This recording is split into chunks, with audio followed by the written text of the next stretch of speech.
Ақмола облысы Целиноград ауданында жасыл алаптар мен көк аспан астында Мәншүк Мәметов атындағы ауыл орналасқан. Мұнда 900-ден астам адам өмір сүреді. Олар өздерінің батыр ата-бабаларына адалдықпен қарайды. Мәншүк Жиенғалиқызы Мәметова Кеңес одағының батыры атанған алғашқы қазақ қызы. Ол 19 жасында өз еркімен майданға аттанды. Пулеметші болып сарбаз қатарында жауға қарсы шайқасты.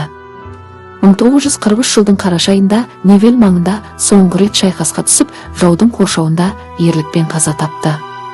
Мәншүк қаза тапқан күніде пулеметінен бір оқты қалдырмаған еді. Оның ерлігі жүректерде мәңгі сақталатын батырлықтың белгісі. Бұл жылы Ұлы Отан соғысына 80 жыл. Осы жеңіс үшін күрескен ардагерлеріміздің ерлігі мен бейбіт өмір үшін төккен терін құрметтейтініміздің белгісі ауыл атауы. Бұл ауыл батырдың есімін мақтанышпен иеленді. Мұнда Мәншүк Мәметов атындағы ескерткіш ұрпақтан ұрпаққа аманат, ұлы тарихтың ұмытылмауына себеп. Батырдың есімі ауылдың жүрегінде, әр үйде, әр адамның санасында.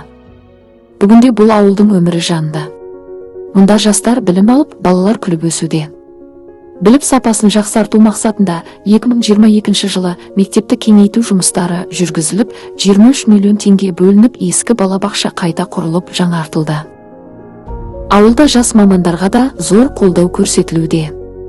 Арнайы салынған қоғамдық жатақхана жас ұстаздар мен ауыл жастарына өз отанына қызмет етуге мүмкіндік береді.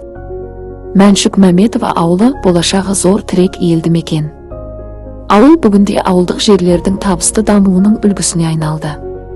Мемлекеттік қолдаудың арқасында сүт фермасы салынып, жаңа жұмыс орындары ашылды. Асфальт жолдар төселіп, су құбыры тартылды. Көше жарықтандырылып, қауіпсіздік артты. 4-ші деңгейлі бюджет арқылы бейнебақылау орнатылып, Мәншүк Мәметоваға арналған ескерткіш қойылды. Ауыл өз тамырынан ажырамай, болашаққа нық қадам басып келеді. Бұл бірлікпен туған жерге деген сүйіспеншіліктің жемісі.